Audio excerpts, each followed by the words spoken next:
wat woon aan die hemel, heilig zij uw naam.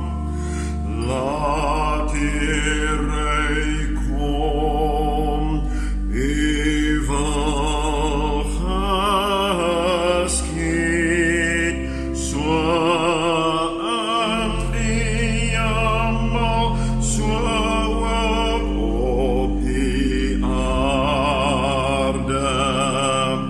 Geef ons vandaag ons dagse brood en vergeef ons al ons schulden net zoals ons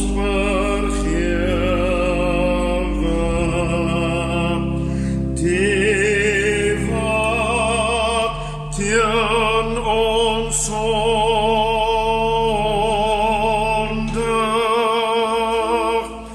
Laat kom ons niet aan die verzoeken, maar verlos ons van die